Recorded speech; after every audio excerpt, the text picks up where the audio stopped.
Assalamualaikum warahmatullahi wabarakatuh. Wilujeng tepang pamirsa sadayana, katepang deui sareng simkuring Kang Ebet dina acara Carita Sunda. Anu insyaallah carita ieu bakal digarap ku simkuring dina lalakon Sasakala Situ Sukarame. Ta pamirsanya, urang ngalakonkeun ayeuna Sasakala Situ Sukarame.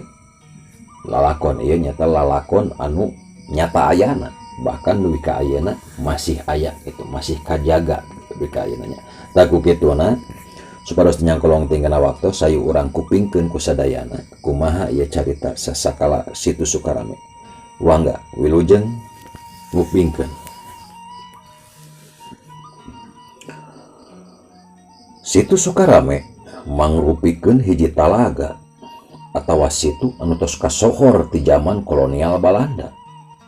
Nami Sukarame dicandak tina nami lembur nu aya di sawangkoneun eta talaga.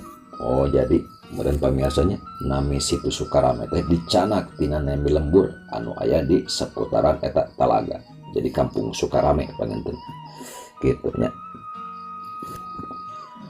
Baheula mah eta Sukarame teh mangrupikeun leuweung gledegan sakitu ahengna nya. Tah singkatna carita, dongkap hiji jalmi anu namina Ama Sadarina. Dina sababaraha carita mah Ama Sadarina teh nyata salah sahiji pejuang Mataram anu kabur atawa nyumput kusabab diudag-udag ku bangsa Walanda. Teras Ama Sadarina nyumput eta di leuweung eta supaya nyingkah tina udagan bangsa Belanda gitu. Oh ieu pamirsanya. Jadi dongkapna hiji jalmi ka leuweung gledagan eta teh namina Ama Sadarina nyata pejuang Mataram kusabab diudag-udag mun ku bangsa Belanda kitu nya. Anjeunna duwe nyumput we eta di leuweung eta teh gitu. Oh nya pamirsa. Tadina panyumputannana Ama Sadarina eta ngababad leuweung kitu nya. Dibabad eta leuweung teh ku anjeunna didamelkeun padepokan. Didamelkeun padepokan kanggo ngabuka perguruan silat sareng ilmu-ilmu kanuragan sareng sajabina gitu. Oh, jadi Ama Sadarina teh ngababad eta leuweung teh kanggo ngadamel padepokan sareng ngabuka perguruan silat.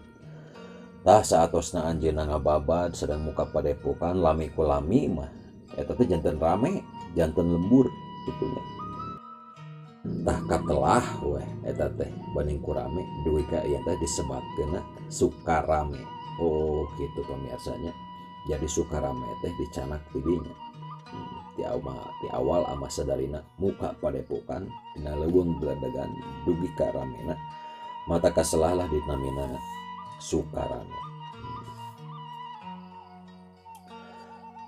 Tah sasakalana Situ Sukarame awalna mah tina ayana sayembara anu diayakeun ku Tuan Hol.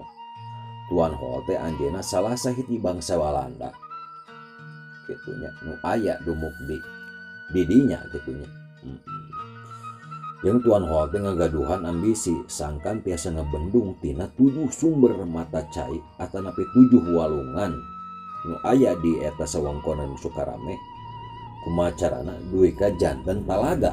Di antawisna 7 walungan eta teh nyata hiji walungan Cikahuripan, walungan Cisalada, walungan Citaman, walungan Cisarandi, walungan Cimaci, walungan Cipanghela, jeung walungan Cisela kitu nya.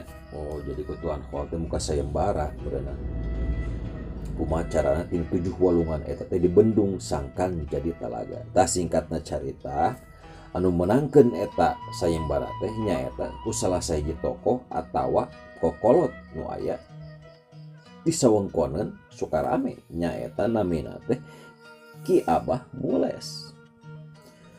Jadi ku Ki Abah Mules eta sayembara teh dimenangkeun.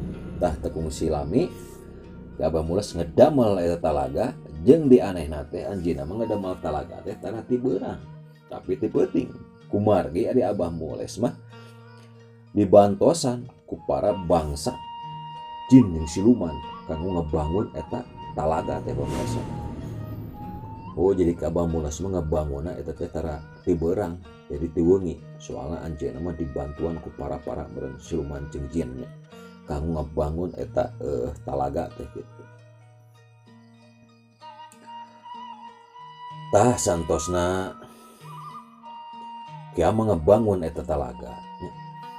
Jadi taneuh-taneuhan tos dipaekeun ka luhur tos digali eta teh urug wae pamirsa.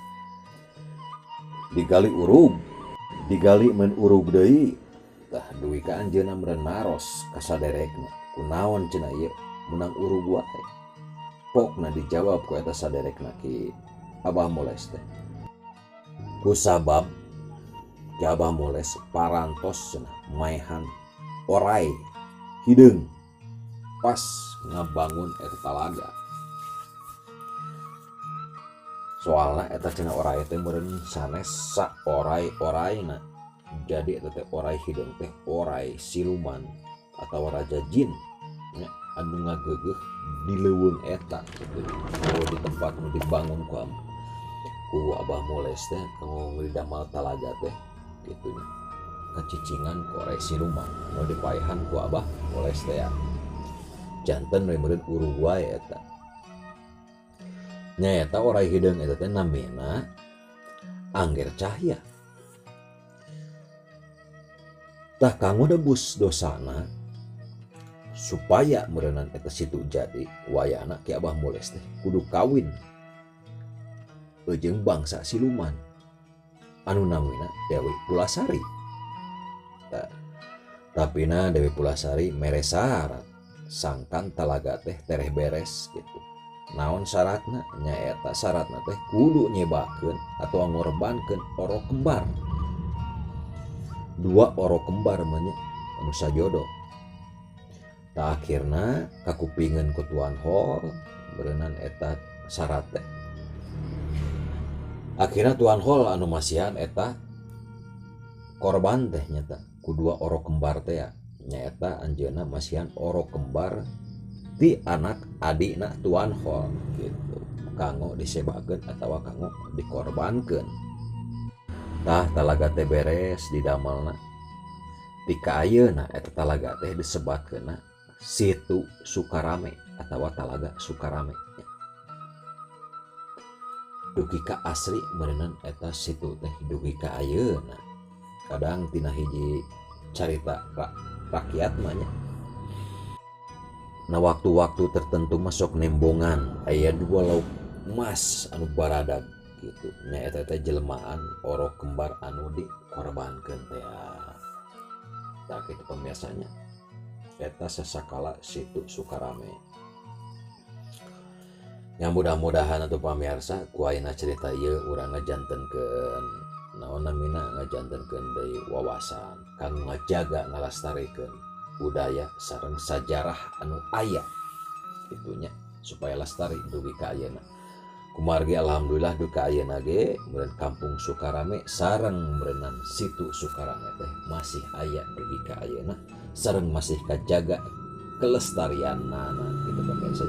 Lagu kituna abdi nyuhunkeun dihapunten pamirsa bilihna abdi tina penyampaian rada kirang raoseun eta selain tina kabodohan abdi ku kituna abdi undur diri insyaallah urang lajengkeun deui ku carita-carita anu sanesna gitunya. Ku kituna abdi Kang Ebet undur diri. Wassalamualaikum warahmatullahi wabarakatuh.